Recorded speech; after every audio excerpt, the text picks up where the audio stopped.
ಅದಕ್ಕಾಗಿ ಏನು ಬೇಕು ಎಲ್ಲ ತ್ಯಾಗವನ್ನು ಅವರು ಮಾಡಿದರು. ತಮ್ಮ ಬದುಕನ್ನೆಲ್ಲ ಮೀಸಲಾಗಿಟ್ಟರು ಸಂಶೋಧನೆಗೆ ಮತ್ತು ಬದುಕಿನ ವೈಭವಕ್ಕಾಗಿ. ನಿಸರ್ಗದ ಮಧ್ಯ ತಮ್ಮ ಬದುಕನ್ನು ಕಟ್ಟಿಕೊಂಡರು.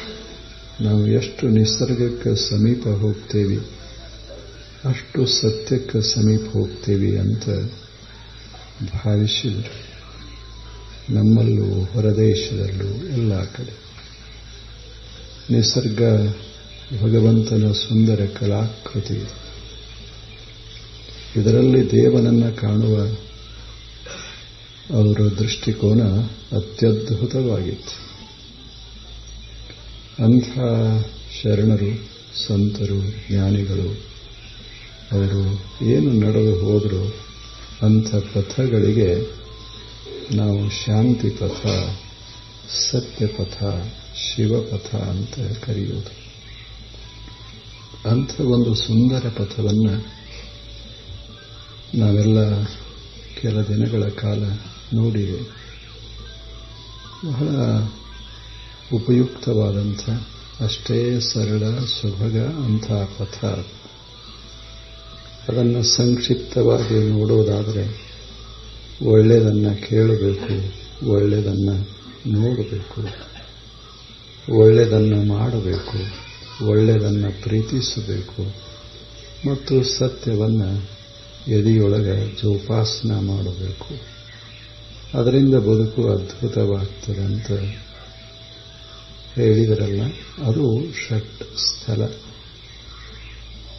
ಇಂಥ ಷಟ್ ಸ್ಥಳದ ಮಾರ್ಗ ನಾವೆಲ್ಲ ಕೆಲ ದಿನಗಳ ಕಾಲ ಅದನ್ನು ನೋಡಿದ್ದೇವೆ. ಅದು ಕಠಿಣ ಅಂದರೆ ಕಠಿಣ, ಸುಲಭ ಅಂದರೆ ಸುಲಭ ಅಷ್ಟೆ. ನಮ್ಮ ಮನಸ್ಸು ಸಿದ್ಧವಾಗಿತ್ತು ಅಂದರೆ ಎಲ್ಲವೂ ಸುಲಭವೇ. ಮನಸ್ಸೇ ಸಿದ್ಧವಾಗದೇ ಇದ್ದರೆ ಸಣ್ಣ ಕಾರ್ಯ ಕೂಡ ಬಹಳ ಕಠಿಣ ಆಗ್ತದೆ.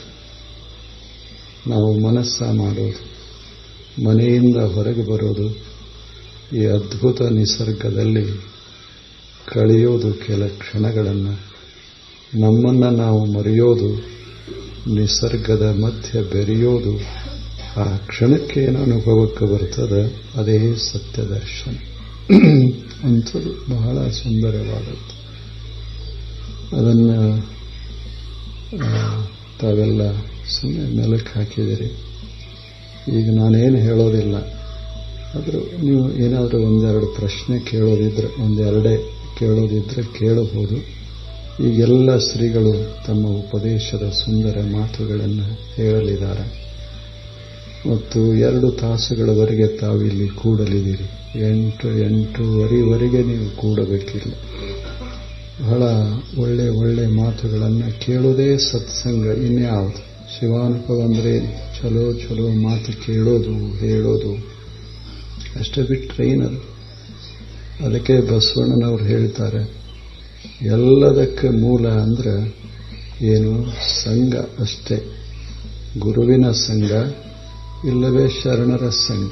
ಶಿವಪಥ ಅರಿವಡೆ ಗುರುಪಥ, ಕೂಡಲ ಸಂಗಮ ದೇವನ ಅರಿವಡೆ ಶರಣರ ಸಂಘ. ಅಷ್ಟೇ.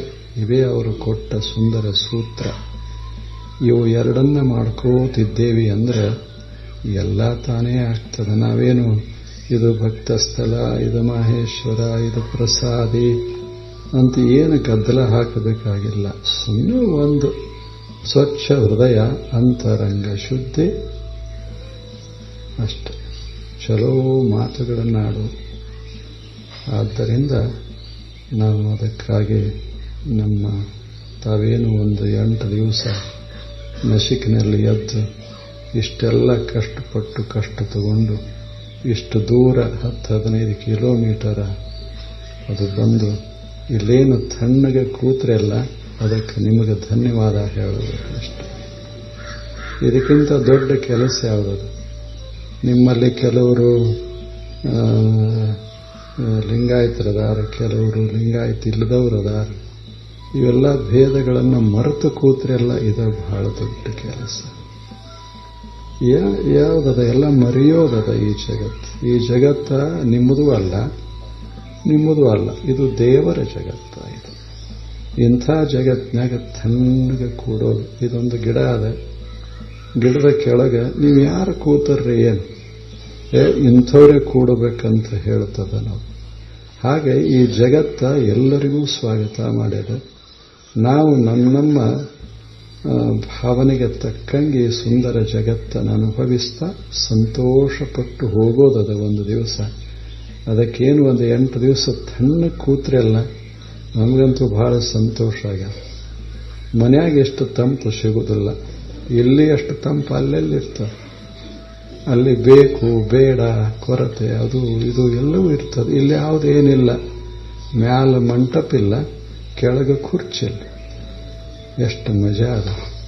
ಮತ್ತೆ ಯಾರೂ ಕರೆಯೋರಿಲ್ಲ, ಬ್ಯಾಡ ಅನ್ನೋರಿಲ್ಲ. ಎಷ್ಟು ಚಂದ. ಇದಕ್ಕೆ ಸತ್ಸಂಗ ಶಿವಾನುಭವ ಅಂತ ಕರೆಯೋದು. ಸುಂದರ ಸುತ್ತಮುತ್ತ ನೋಡ್ರಿ ಎಷ್ಟು ಚಂದ ನಿಸರ್ಗದ, ಏನು ತಂಪ, ಎಷ್ಟು ಆನಂದ ಆಗ್ತದೆ.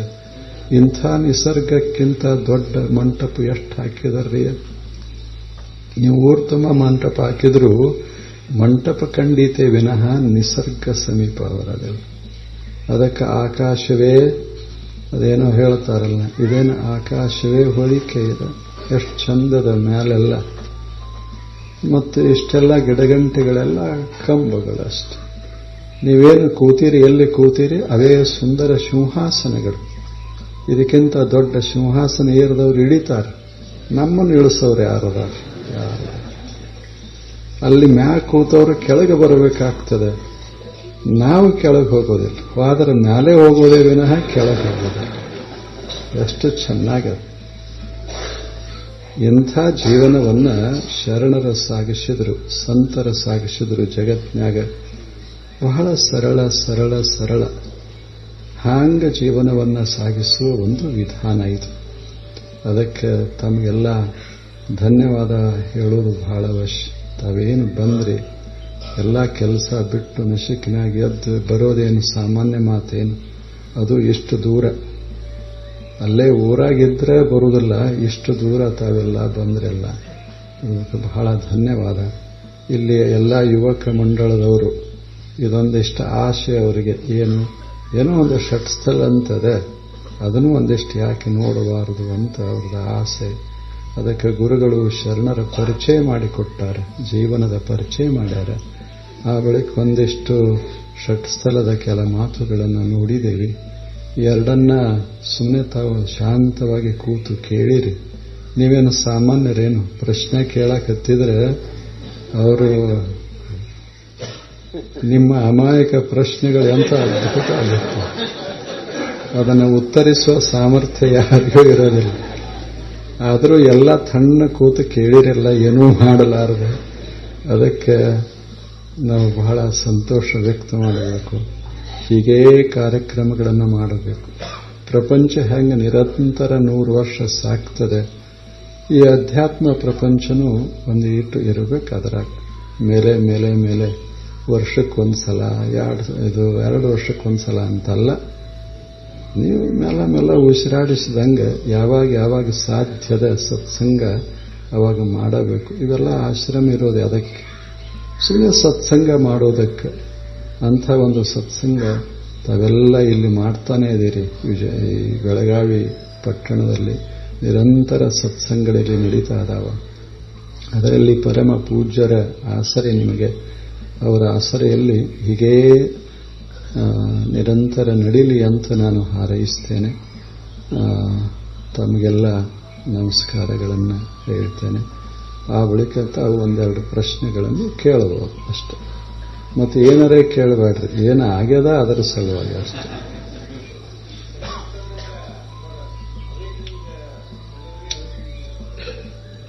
ಷಟ್ಸ್ಥಲದಿಂದ ಕುಂಡಲಿನಿ, ಅವರ ಕುಂಡಲಿನಿ ಬಗ್ಗೆ ಆಸಕ್ತಿ ಇದೆ.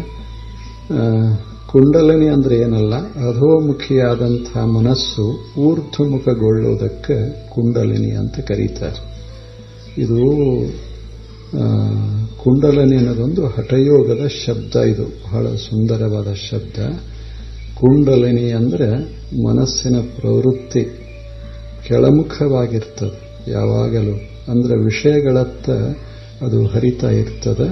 ವಿಷಯಗಳತ್ತ ಹರಿಯುವ ಈ ಮನಸ್ಸನ್ನು ಊರ್ಧ್ವಮುಖಗೊಳಿಸೋದಕ್ಕೆ ಕುಂಡಲಿನಿ ಸಾಧನೆ ಅಂತ ಕರೀತಾರೆ.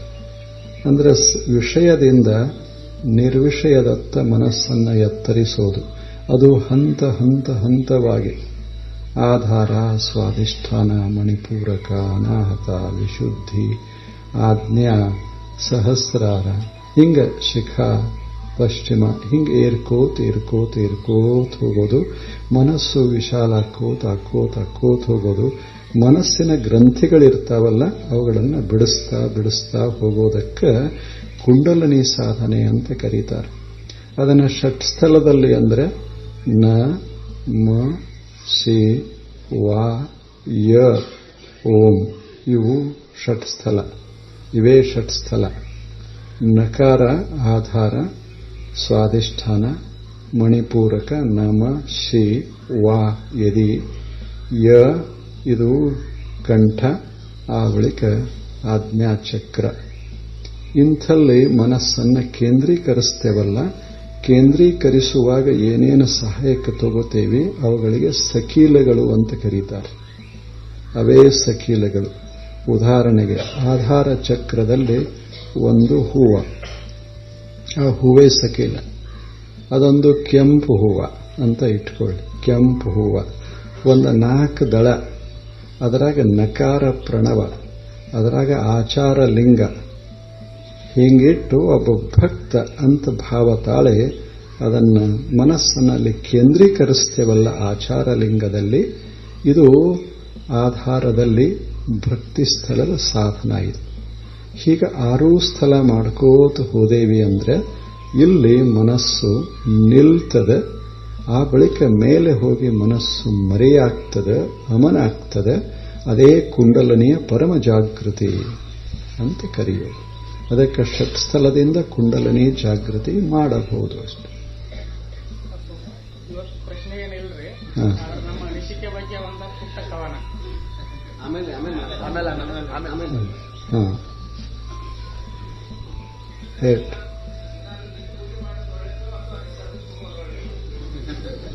ನಾನು ಮೊನ್ನೆ ಹೇಳ್ತಾ ಇದ್ದೆ, ನಿಮ್ಮ ಒಲವು ಹೇಗದ, ನಿಮಗೆ ಸಂತೋಷ ಆಗಬೇಕು ಮೊದಲು.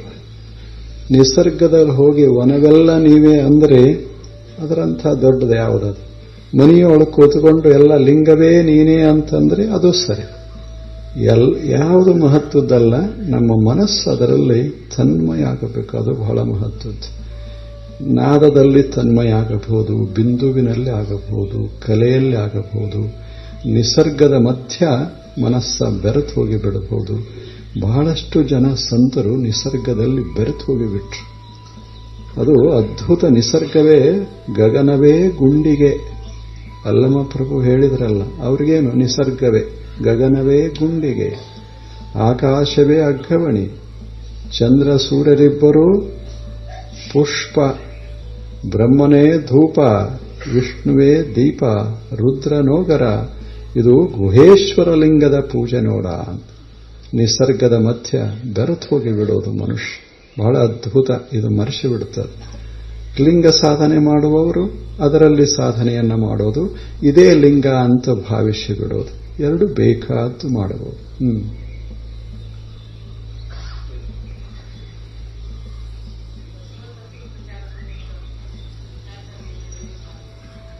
ಅದು ಷಟ್ಸ್ಥಲದಲ್ಲಿ ಬರುವುದಿಲ್ಲಲ್ಲ, ಏನು ಮಾಡೋದು? ಈ ಗುರುಗಳು ಹೇಳ್ತಾರೆ ಅದರ ಬಗ್ಗೆ. ಹಾ,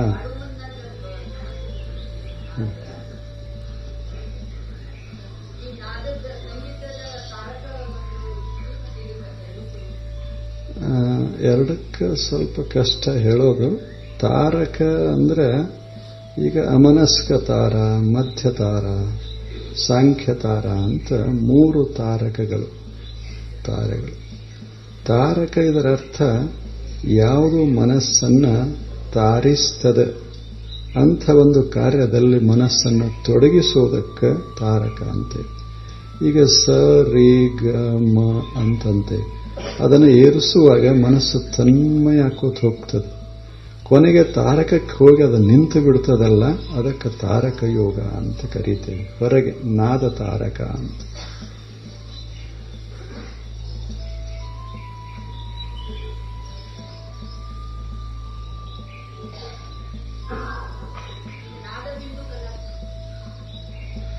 ನಾದ ಬಿಂದು ಕಲಾತೀತ ಎರಡು ರೂಪದಲ್ಲಿ ನಾವು ಅದನ್ನು ಸಾಧನೆ ಮಾಡೋದು.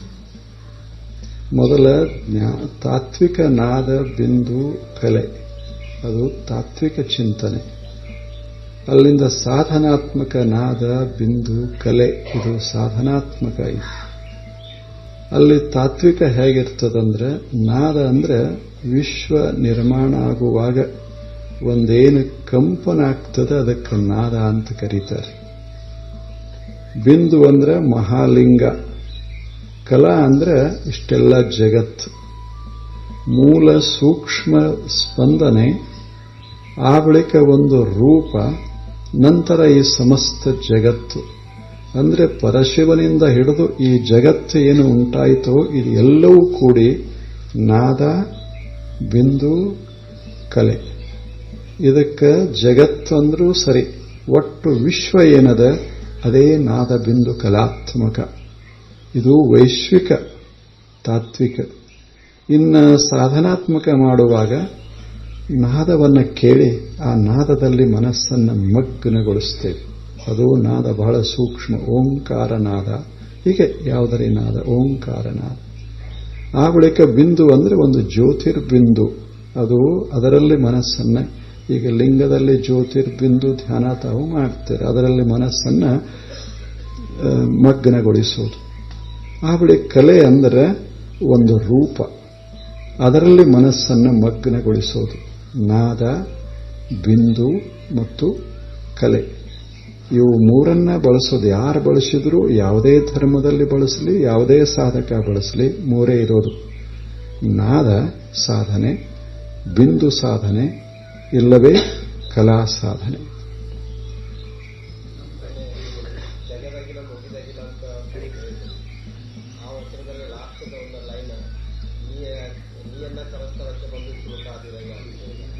ಅದರಾಗ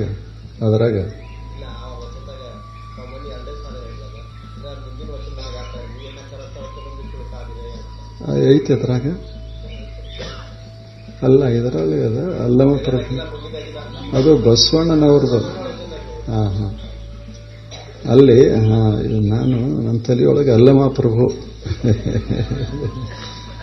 ಜಗದಾಗೆಲ್ಲ ಮುಗಿಯಲ್ಲ ಅಂತದಲ್ಲ. ಇಷ್ಟು ಭಗವಂತನೇ ನೀನು, ಇಷ್ಟು ವಿಸ್ತಾರ, ಆದರೆ ನಾನು ಕಾಣಬೇಕಲ್ಲ ಅಂತ ತಿಳ್ಕೊಂಡು ನೀನು ಚುರುಕಾಗಿ ಬಿಟ್ಟು ನೋಡು ಅಂತ. ಅಂದ್ರೆ ಸಣ್ಣದನ್ನು ನೋಡೋದದ, ಇಷ್ಟೆಲ್ಲ ಮಹಾಲಿಂಗವನ್ನು ಭಾವಿಸೋದದ. ಮಹಾಲಿಂಗದ ಒಂದು ಸಣ್ಣ ರೂಪೇ ಇದು ಅಂತ ಭಾವಿಸಬೇಕು ಅಂತ ಬಸವಣ್ಣನವರು. ಇದೊಂದು ಸಣ್ಣ ರೂಪ, ಇದು ದೃಶ್ಯ ರೂಪ. ಅದೃಶ್ಯವಾದಂತಹ ಮಹಾಲಿಂಗ ದೃಶ್ಯಗೊಂಡಾಗ ಚುಳುಕಾಗ್ತದೆ ಅಷ್ಟೆ.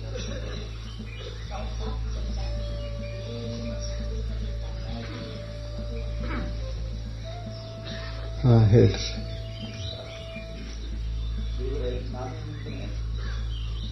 ಜ್ಯೋತಿಷ್ಶಾಸ್ತ್ರ ಓದೋರು ಕೇಳಿದ್ರೆ ಇಲ್ಲ, ನಿಮ್ಗೆ 7.5 ಇದೆ ಅಂತ ಹೇಳ್ತಾರೆ. ಅದರೊಳಗೆ ಎಷ್ಟು ನಿಜ ಇದೆ, ಎಷ್ಟು ಸುಳ್ಳು ಇದೆ, ಮತ್ತು 7.5 ಅನ್ನೋದು ಅದನ್ನೋ ಇಲ್ಲ. ಬರೋಬರ್.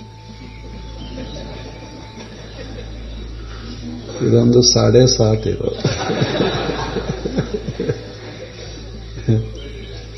ಈಗ ಅದು ಇರ್ಲಿ ಬಿಡ್ಲಿ, ನನಗೇನನ್ನಿಸ್ತದಂದ್ರೆ ನಾವೆಲ್ಲ ಹಂಗೆ ವಿಚಾರ ಮಾಡಬೇಕು. ನಮ್ಮ ಇಚ್ಛಾಶಕ್ತಿಯನ್ನು ಬಲಿಷ್ಠಗೊಳಿಸಬೇಕು. ಮೊದಲು ನಾವು ಮನಸ್ಸ ಮಾಡಿದರೆ ಎಲ್ಲವನ್ನ ಮಾಡಬಹುದು. ಮನಸ್ಸು ಗಟ್ಟಿಯಾಗಿ ಬಲವಂತವಾಗಿ ಇತ್ತು ಅಂದರೆ ಆ ಎತ್ತರಕ್ಕೂ ಏರಬಹುದು, ಎಲ್ಲವನ್ನೂ ಎದುರಿಸಬಹುದು. ಕಷ್ಟಗಳು ಬರಲಿ, ಯಾಕೆ ಕಷ್ಟ ಬರಬಾರದು ಅಂತ ವಿಚಾರ ಮಾಡೋದು.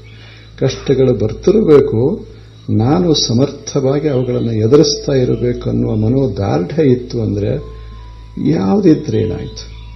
ಬಾಗಿಲ ಪೂರ್ವಕ್ಕಿದ್ರೇನು, ಪಶ್ಚಿಮಕ್ಕಿದ್ರೇನು, ದಕ್ಷಿಣಕ್ಕಿದ್ರೇನು, ಉತ್ತರಕ್ಕಿದ್ರೇನು, ಯಾವುದಿದ್ರೇನಾಯ್ತು. ನೀವು ಇದಕ್ಕೆ ಹೋಗ್ರಿ ಅಂಟಾರ್ಕ್ಟಿಕ್ಕು ಮತ್ತು ಆರ್ಕ್ಟಿಕಕ್ಕೆ, ಅಲ್ಲಿ ಸೂರ್ಯನ ಮುಳುಗುವುದಿಲ್ಲ. ಪೂರ್ವ ಯಾವುದು, ಪಶ್ಚಿಮ ಯಾವುದು, ದಕ್ಷಿಣ ಯಾವುದು, ಉತ್ತರ ಯಾವುದು. ಆಕಾಶಕ್ಕೆ ಹೋದ್ರಂತೂ ಎಲ್ಲ ಮರೆಯಾಗಿ ಹೋಗ್ತದೆ. ಅದಕ್ಕೆ ನಾವು ಮನಸ್ಸು ಗಟ್ಟಿ ಮಾಡ್ಕೋಬೇಕು. ಇರಲಿ, ಅವು 9 ಗ್ರಹ ಕಾಡ್ತಾವಂತ ಇಟ್ಕೊಳ್ಳಿ.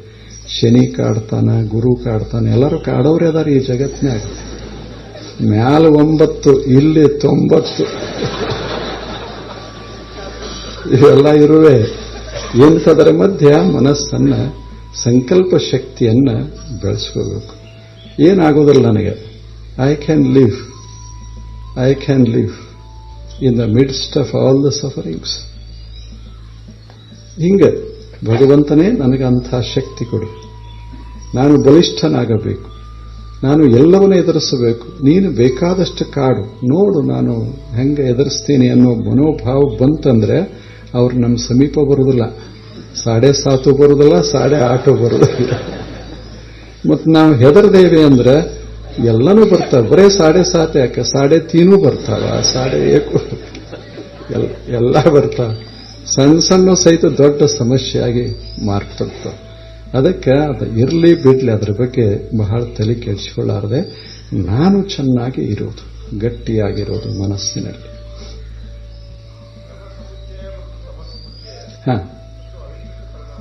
ಸರಿ. ಸಮುಚ್ಚಯ ಮತ್ತು ಕ್ರಮ ಸಮುಚ್ಚಯ ಇದು ನಿಮಗೆ ಗೊತ್ತಿದೆ. ಕ್ರಿಯೆ ಮತ್ತು ಜ್ಞಾನ ಇವು ಯಾವಾಗಲೂ ಸಮನಾಗಿ ಸಾಕ್ತಾವನ್ನೋದು ಸಮುಚ್ಚಯ. ಮೊದಲ ಕ್ರಿಯೆ, ಆ ಬಳಿಕ ಜ್ಞಾನ ಅನ್ನೋದು ಇದು ಕ್ರಮ ಸಮುಚ್ಚಯ. ಮೊದಲು ಮನಸ್ಸನ್ನು ಸ್ವಚ್ಛ ಮಾಡಿಕೊಳ್ಳೋದು, ಆ ಬಳಿಕ ನಾವು ಸಾಕ್ಷಾತ್ಕಾರದ ಸಾಧನೆ ಮಾಡೋ ಜ್ಞಾನ ಪಡೆಯೋದು, ಇದು ಕ್ರಮ ಸಮುಚ್ಚಯ. ನಾವು ಮಾಡುವಾಗಲೇ 3 ಕ್ರಿಯಾ, ಭಾವ, ಜ್ಞಾನ 3 ಹೊಂದಿ ಒಂದೇ ಸಾಕ್ತಾವಂತ ಹೇಳ್ತೇವಲ್ಲ, ಅದಕ್ಕೆ ಸಮುಚ್ಚಯ ಅಂತ ಕರೆಯೋದು. ಇವು 2.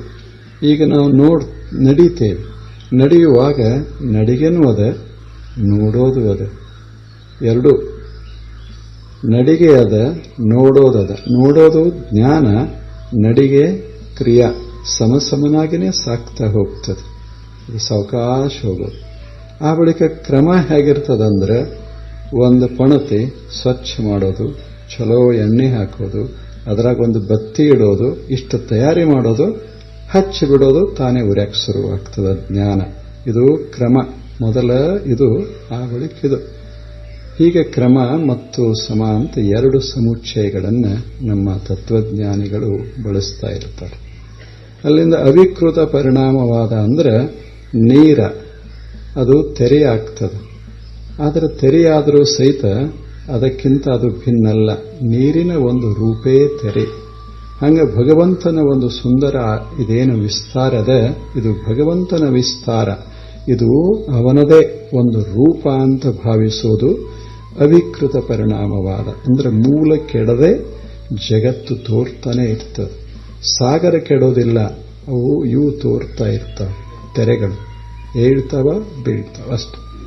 ಬಹಳ ಚಲೋ ಅವಿಕೃತ ಪರಿಣಾಮವಾದ, ಬಹಳ ಅದ್ಭುತವಾದಂಥ ಒಂದು ಸೈದ್ಧಾಂತಿಕ ಅದು ತತ್ವ. ಬಹಳ ಚಲೋ. ಅಂದ್ರೆ ಎಲ್ಲವೂ ಭಗವಂತನ ಒಂದೊಂದು ರೂಪೇ ಅಂತ ನಾವು ಭಾವಿಸಿ ಬಿಡಬೇಕು. ಆವಾಗ ತಾಯೇನೋ, ತಂದೆನೋ, ಜನ ಏನೋ, ಯಾರೇನೋ, ಎಲ್ಲವೂ ಪರಮಾತ್ಮನ ಒಂದು ರೂಪ ಅಂತ ಭಾವ ಶುರುವಾಗ್ತದೆ. ಇದು ಜಗತ್ತನ್ನು ದೈವಮಯವಾಗಿ ನೋಡುವಂಥ ಒಂದು ದೃಷ್ಟಿಕೋನ ಅವಿಕೃತ ಪರಿಣಾಮ. ಇನ್ನ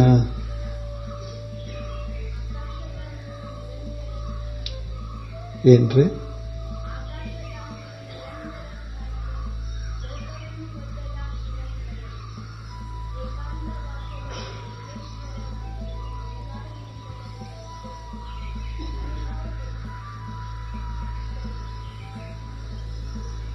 ಅವರು ವಚನ ಹೇಳಿದಾರ, ನೀವೆಲ್ಲ ಅನುಭವಿಸ್ರಿ ಅಂತ ಅವರ ಅಭಿಪ್ರಾಯ. ಅನುಭವಿಸಿ ಬಿಡೋದಷ್ಟೇ. ಈಗ ಎಲ್ಲ ಕಾರ್ಯಕ್ರಮ ಶುರುವಾಗ್ತದೆ. ಎಲ್ಲ ಪೂಜ್ಯರಿಗೆ, ತಮಗೆ ಎಲ್ಲರಿಗೂ ನಮಸ್ಕಾರ. ಪರಮ ಪೂಜ್ಯ ಅಪ್ಪಾಜಿಯವರಿಗೆ